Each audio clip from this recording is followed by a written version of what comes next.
Hey everyone, today we are diving back into the roots of my channel and having a look at some more kind of like atheism, religion type stuff. We're going to be looking at a video today by a Christian YouTuber titled 10 Undeniable Facts That Prove God is Real, with 3 exclamation marks, so you know it's legit. Does God exist, or is he just an imaginary sky fairy that religious people like to believe in because it helps them cope in life? God definitely exists, and I don't want you to just take my word for it. Instead, in this video, I'm going to present to you 10 undeniable facts that prove God is real. One of the big questions I always get asked by both religious people and atheists is, what would make you change your mind? What would make you believe in a god or gods or whatever? And for me, the answer is always just as simple as proof, evidence. That's what I want. I don't want anecdotes, I don't want myths, I want objective evidence.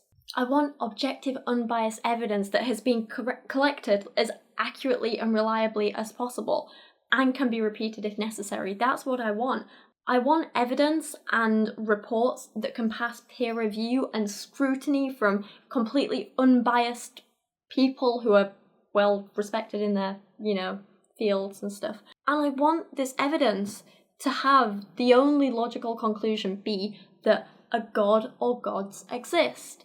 For me, I take getting proof for God in the same way that I get, my proof of gravity or praying mantises, right? I've never technically seen gravity. I've never technically seen a praying mantis, but I know they both exist because there's a hell of a lot of reliable, objective evidence out there collected by completely unbiased people who can prove that gravity has this effect and that I've seen a praying mantis and it does this. So anyway, I'm really excited by this video because finally here is a man who I think can give me that objective, reliable evidence, this undeniable proof that God exists. I'm expecting great things. So no, seriously, let's just give him a listen, see what he has to say. The thing is, I know this guy means well, and I know he genuinely believes what he's saying, which is why I don't really want to mock or be harsh on him. But at the same time, I've watched this video, I've done my research around it. It's about as far from an undeniable proof as you can get. And it makes me sad. But I don't know, hopefully this video will at least help some people who do find his evidence convincing, if that makes sense. Because what I do like about this guy is that he speaks with such conviction and passion in what he's saying. He clearly really believes it, and I do kind of like that about him, but at the same time, I know a lot of the stuff he says, especially the stuff about evolution, which we'll get to, is objectively wrong. So I feel like if I can talk about this stuff, then maybe people who do kind of believe what he's saying will start to question a little bit more and kind of think about things for themselves. That's what I'm trying to do with this video. I'm rambling a bit here. Fact number 1. Bible prophecy proves the existence of God. If there is a God, and he is omniscient as the Bible claims he is, then he would know the future. Since God said he can predict the future, then we can expect to find prophecies about the future in the Bible. And indeed we do. Now, I'm sorry, but this idea of prophecy is one of the least convincing bits of evidence out there. Even if every prophecy in the Bible came true, that would not mean that those prophecies came from God, and that would not mean that there was a God. We'd need to know more about, where this prophecy came from, and who wrote it, and why they wrote it, and where they got their information from. We'd need proof that it actually came from a God before I believe that there was a God. Just having prophecies come true isn't enough for me. That said, the prophecies in the Bible are dodgy as hell. For one thing, they are very, very vague. They're very kind of figurative, so they're open to interpretation. They often rely on these very, sort of Barnum statements actually. I'm clapping my hands. They are a lot like Barnum statements, and they rely a lot on saying these vague things and then people putting their own interpretations to them after and applying the knowledge that they already have afterwards to kind of make them come true. So a big example he gives in this video is of the dream in the book of Daniel about the statue being made from 4 metals, and this apparently represents these 4 kingdoms or 4 empires that, go on to be formed, and, we know about them from history and stuff. It's how could they possibly have known about them before? But let's be honest, the prophecy itself is so vague And it just says, there's a statue made of these 4 metals, and these represent 4 empires. That's it. That's all the prophecy says. The prophecy doesn't say anything about what these specific empires or kingdoms are going to be like. It doesn't say anything about the people in them. But afterwards, people put their own interpretations to it to think that it means Babylon, Medo-Persia, I hope I'm pronouncing that right, Greece and Rome.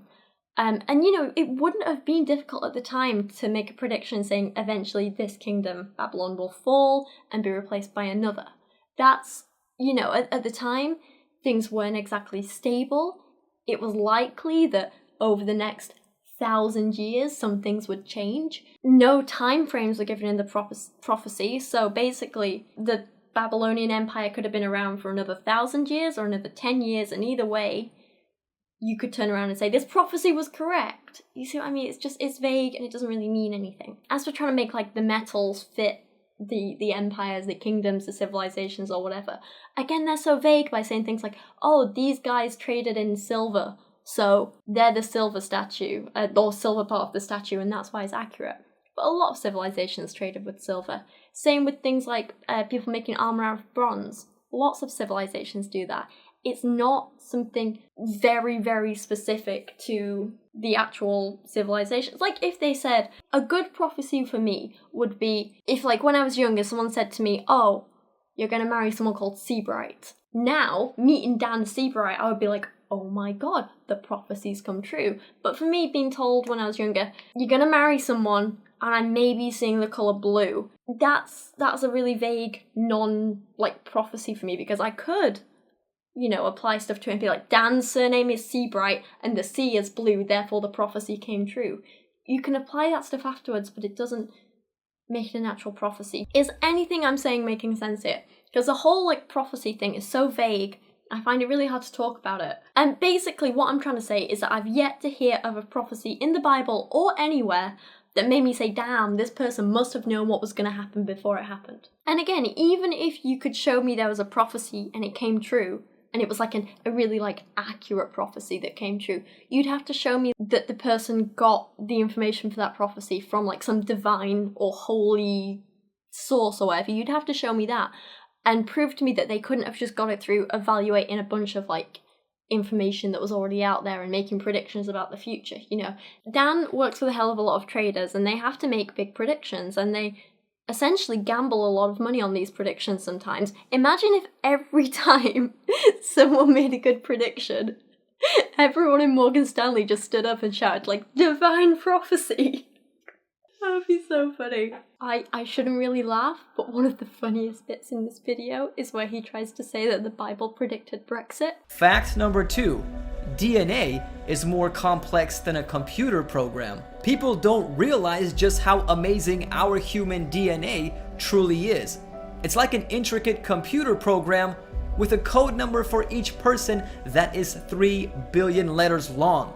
And according to what science has learned, 99.9% of our DNA is identical. So this DNA stuff is the stuff that really annoys me, because I've always said when it comes to things like human biology and chemistry and things like evolution and so on, just biology in general actually, I think, there's often a lot to understand. There's a lot of tiny details and it can seem really big and complex at first, but I've always said that once you understand the basics, so much of it just makes sense. Especially with things like evolution, understanding how a human body formed over millions of years seems big and scary at first, but when you break it down into the tiny little steps, it makes so much, it makes perfect sense. That's what I'm trying to say.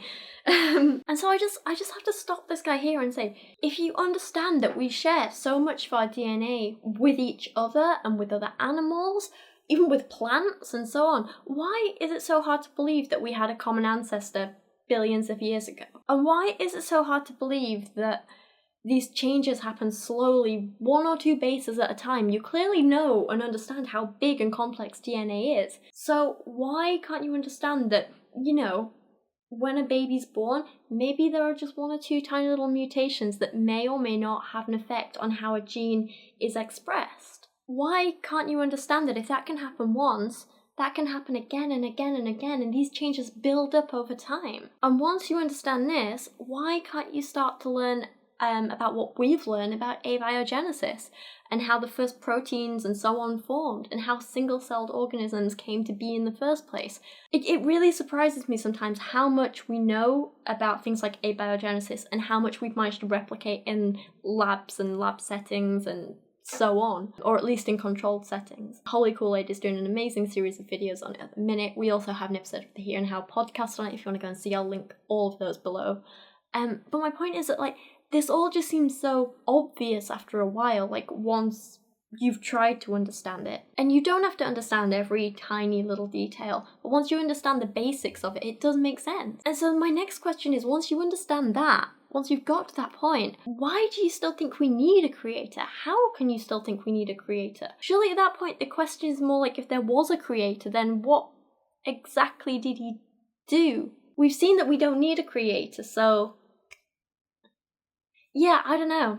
Dr. Francis Collins said that one can think of DNA as an instructional script, a software program sitting in the nucleus of the human cell. Perry Marshall, an information specialist, comments on the implications of this, stating, "There has never existed a computer program that wasn't designed, whether it is a code or a program or a message given through a language. There is always an intelligent mind behind it." That leads to the question of who wrote this script and who placed this advanced code inside the cell. It obviously had to be an intelligent being, and that being, I present to you, is the eternal God of the universe described in the Bible. Oh, again, I have a big issue with this, and I do feel like it's quite an outdated argument now, because sure, a lot of computer programs are written and stuff, but one, unlike living things, computer programs aren't exactly naturally occurring, so you can't really make a one-to-one comparison like this. And the second thing is, have you heard of machine learning and neural networks? This makes your argument completely outdated, I'm afraid. Now, I'm not an expert in this stuff. Dan is the one out of me and him who knows more, but even, again, he's not an expert in it. He's just done a few modules in his masters. But we are both quite interested in it, and so we watch a lot of videos on the topic and just kind of like discuss things like little nerds. But the point is, I find this idea of like machine learning and these kind of digital neural networks, it's amazing, really. That's all there is to it. It's so fascinating. And if you want to learn a bit more, again, I'll link a few videos and some bits for you to watch in the description below. Amazing stuff. But the point is, you can now train a computer to teach itself how to do certain things, whether it's like playing a game or completing a task or I don't know, like building a little digital creature or something. It essentially works like evolution, but in a computer. The computer learns how to do something without you ever having to directly program it how to do that thing. Does that make sense? So there's a great one of a computer learning to play Mario, and before, if you wanted a computer to do that, you would have had to program it with, putting it very simply, saying, okay, go forward, jump, go back, do this, do this. Now, you just need to tell the computer, okay, this is your end goal, do it. And then the computer has to learn what to do. And it takes hundreds and hundreds and hundreds of runs. But each time it learns from what it did wrong last time and changes something until it can complete a level perfectly. Again, my explanation here isn't brilliant, but the point is, you can't make a comparison between computers and human DNA. And even if you could, we've learned that you can leave a computer on its own and a program on its own, and it'll learn new things and evolve just as people and animals and plants did.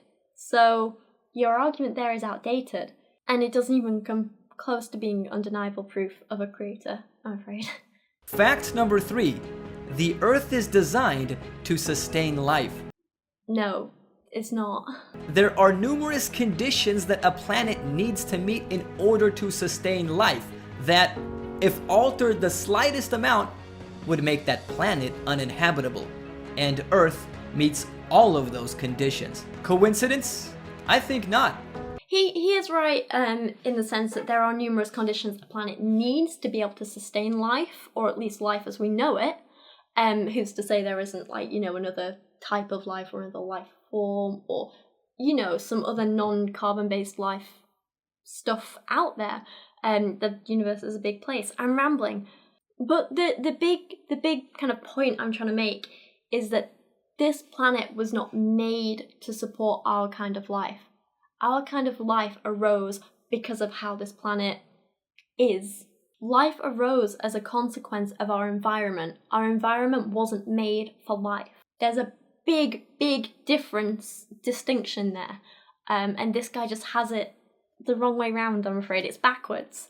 And everyone who lives on Earth right now, every plant, every animal, even as little old humans, everything is here as a consequence of our environment and of millions of years of evolution and development, and the environment changing with us and next to us and alongside us and so on. We weren't put on a world that was perfect for us. We simply survived because we were in the right place at the right time. And for those who the environment wasn't right for, they died. That's what survival of the fittest is all about. Again, we actually have a couple of really interesting episodes of the Here and How podcast about this.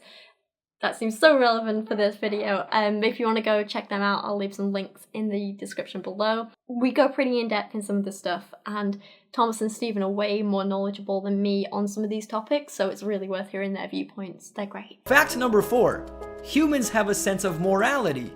In every culture and every tradition in society, men and women have an intuitive sense of right and wrong. The basic principles behind what scripture calls the 10 Commandments, laws against murder, adultery, theft, dishonor to parents, and others, can be found in nearly every civilization on Earth. Oh, the old morality issue. Okay, so I have a couple of problems with this. One is that this doesn't account for when different cultures and different societies and stuff have big differences in morals and ethics.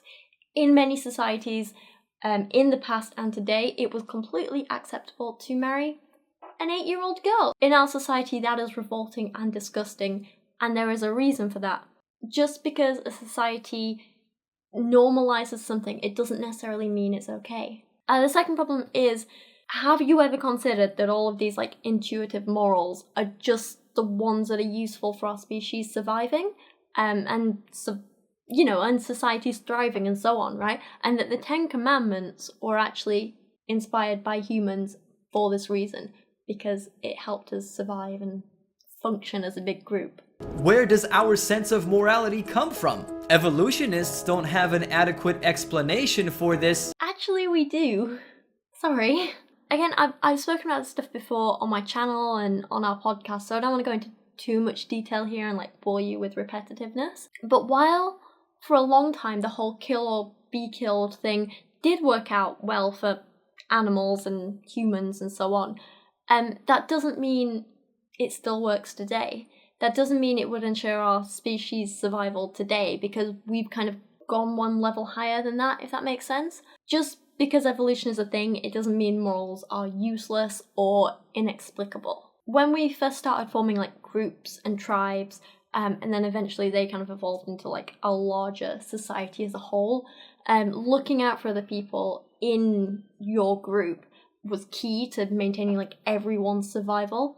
Evolution isn't just about kill or be killed. It's not just about spreading your genes, but it's about maintaining a species as a whole and maintaining your group and helping your group survive, and the best survival mechanisms for that. And that could possibly be why rules like not killing each other are kind of ingrained in most of our, almost our DNA, and it's kind of passed on to future generations.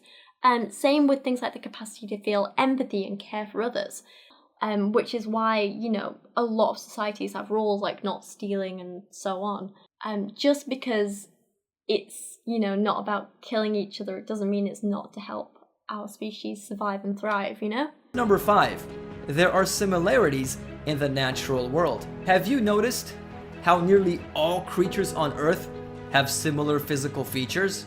Mouths, noses, eyes, ears, and so much more. Evolutionists may try to say that's because we all evolved from similar life forms, but what if that's not the reason at all? What if, instead, these similarities exist because we all have the same creator and they are fingerprints of God. To put this into perspective, an artist might have a certain style of painting, and someone familiar with his style may be able to recognize his different paintings. The same is true with God. He apparently has a certain style of creating things, and that's why there are so many similarities in the natural world. Yeah, I don't think I even want to touch this point. But one question I will ask is, how exactly do you see God's fingerprint in an animal like the bobbit worm? The laws of nature demand a lawmaker. Scientists have identified numerous laws of nature that govern our lives. For example, a hot cup of tea will become cold if you don't drink it fast enough. Ah yes, a cup of tea going cold is definitely proof of God. No, it's not. Now you're just being an idiot. As an Englishwoman, I can tell you for a fact that if a God existed, he would not allow the laws of tea temperature to be what they are. Scalding hot one minute, icy cold the next, with barely any in between. A real God, a loving God, would not do that. The fact that tea even goes cold is undeniable proof that there is no God. I don't even like tea. I just wanted to make a typical English person joke. Number 7. Many cultures have a flood myth. Flood myths are common across a variety of cultures all over the world and are as old as the most ancient civilizations known to man. There are over 200 flood myths around the world. And even though the details of these stories tend to differ at times, if a worldwide flood never happened, then why are there so many stories about it? And if it did happen, which I believe it did, that is evidence for the existence of God. Sorry, but again, myths are not proof for me. Old stories being repeated throughout different cultures is completely common. It's normal. We see it a hell of a lot. Because stories were a great way to teach things and teach lessons and rules. And that's why we see a lot of the same sort of like themes in stories being passed on between different cultures, right? There's no physical evidence of a global flood. So no matter how many myths and stories there are out there, without that physical evidence, I'm not going to believe a global flood actually happened, I'm afraid. It'll forever be just a story to me. There are tons and tons of examples of really similar stories being thought up in completely different places at completely different times. So it almost seems like the same story was being told in all these different places of the world, but it's because of the kind of rules and values it was trying to teach people. In so many different cultures, there are tales of young women having to marry an animal of some kind. In some stories, it's a bear. In some, it's a frog. In some, it's a fish. All sorts of different things. This doesn't mean there was an actual person out there who once lived who married a bear, fish, frog man. However, what it does mean is that this story was really effective at getting a message across to young people, usually about not judging people by how they look or being wary of certain physical appearances or certain animals, that sort of stuff. So it was used in a lot of different cultures. They just changed the animal depending on what they needed to tell in the story at the time. The point is, myths don't make facts. Fact number 8. Most calendars include a 7-day week. Have you ever wondered why the 7-day week is almost universally observed in the present world? I mean, the 24-hour day is a measurement of how long it takes the Earth to make a full rotation on its axis.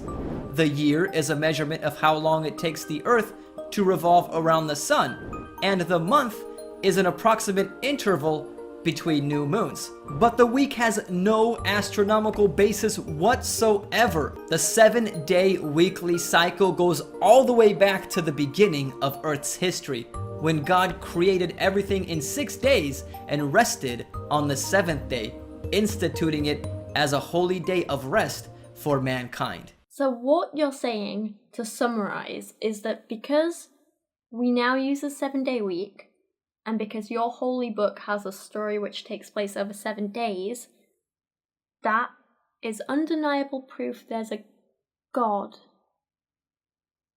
That seems like a big jump, I'm afraid. Not buying that one. If anything, all this does is prove what a big influence religion has had over our society and our choices in the past. So I am obviously no biblical scholar. Big surprise, I know.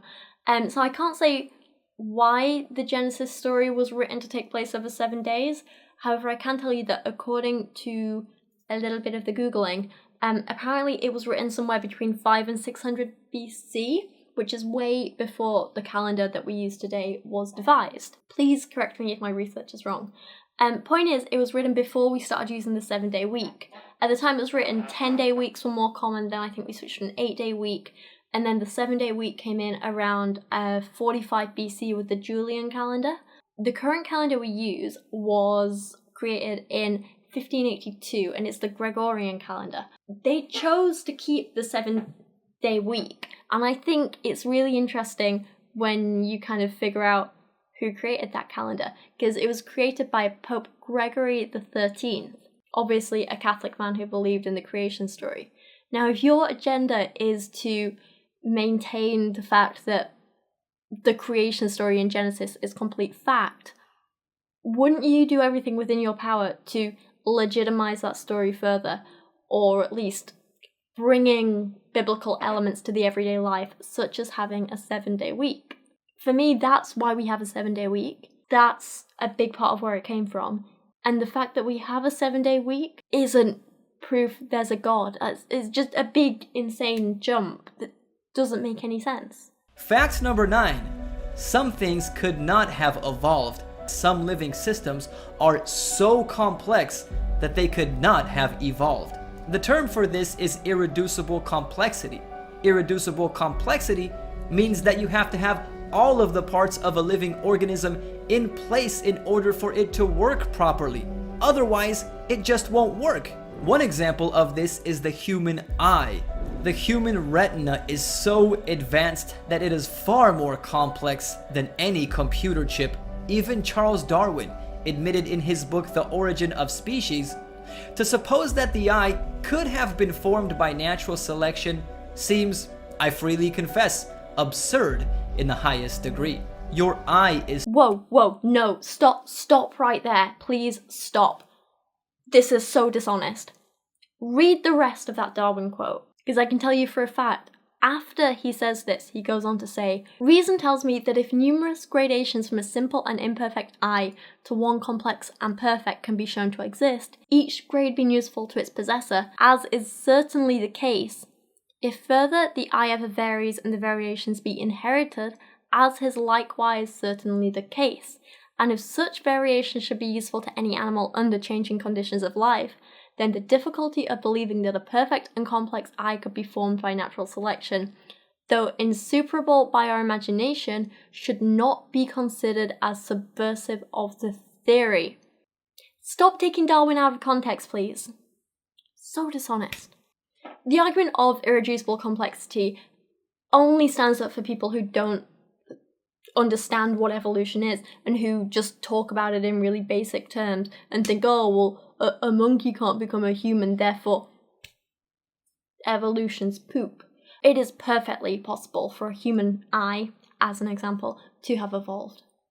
Imagine the first little single-celled organisms digging around without even having a concept of what vision could possibly be. They have no idea that there are light rays out there. They have no idea that light is a thing. What do they care? They're little single-celled organisms. Over the generations, these somehow become multi-celled organisms, right? And then one day, some of these cells in the multi-celled organisms start to specialize a little bit. They're all doing their own little things now, you know. One day, some of these cells start to become a little bit sensitive to light. They can pick up when an area is light or dark, and they respond to this. Thousands of years this is happening over, millions of years maybe. And at the same time, the brain is evolving and developing and changing and growing as well. So soon you have cells that can respond to light.